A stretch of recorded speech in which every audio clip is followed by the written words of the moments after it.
41 பேர் கரூர்ல உயிர் பலி ஆகி இருக்கிறார்கள் அப்படிங்கிறது உண்மைதானே? ஒத்துக்கிறீங்க? அதுக்கு யார் காரணம்? திறமை இல்லாத ஸ்டாலின் அரசாங்கம் தான் காரணம். காரணம், விஜய் அவர்கள் அவர் இஷ்டப்பட்ட இடத்துல கூட்டம் போடல. எங்க கூட்டம் போட்டாரு? கரூர் காவல்துறை எங்க ஒதுக்குச்சோ அங்க போட்டாரு. இவர் என்ன சொல்றாரு?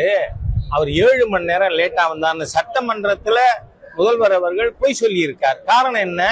அத நீங்க உங்க மாதிரி ஊடகங்கள் அவங்க கொடுத்த பெட்டிஷன் அனுமதிக்காக கொடுத்தத அவர் என்ன சொல்லியிருக்காரு? அதுல 3லிருந்து 10 வரை அவர் அந்த இடத்துக்கு வந்தது எப்போ? 7-7:30 மணி இருக்கும். ஏன்னா 8 மணிக்குள்ள எனக்கு தொலைக்காட்சி நண்பர்கள் இந்த மாதிரி துரதிருஷ்டவசமான சம்பவம் நடந்திருக்கே அப்படின்னு கருத்து கேட்டாங்க. அப்போ அவங்க ரிட்டன் பெட்டிஷன்ல அவங்க அனௌன்ஸ் பண்றது, கட்சி நோட்டீஸ்ல போடுறதெல்லாம் விடுங்க. போலீஸுக்கு ரிட்டன் பெட்டிஷன் 3லிருந்து 10 வரைன்னு கொடுத்துருக்காங்க. அப்போ 3லிருந்து 10க்குள்ள அவர் எப்ப வந்தாலும் டயத்துல வந்தாருன்னு தானே அர்த்தம். அப்ப சட்டமன்றத்துல முதல்வர் பொய் சொல்லலாமா? அவ இந்த அரசாங்கம் எவ்வளவு மோசமாக உண்மையை மறைக்கின்ற, பொய் சொல்லுகின்ற. அதனாலதான் நம்ம மரியாதைக்குரிய எதிர்கட்சி தலைவர் உருட்டு கடை அல்வா அப்படி சொல்லியிருக்காங்க. திமுகனா என்ன?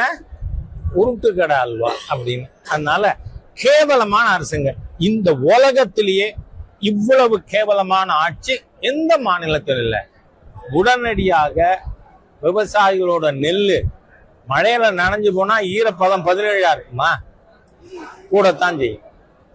அதனால அதை வாங்க வேண்டிய பொறுப்பு முழுவதும் ப்ரொக்யூர் பண்ண வேண்டிய பொறுப்பு மாநில அரசாங்கத்தோடது.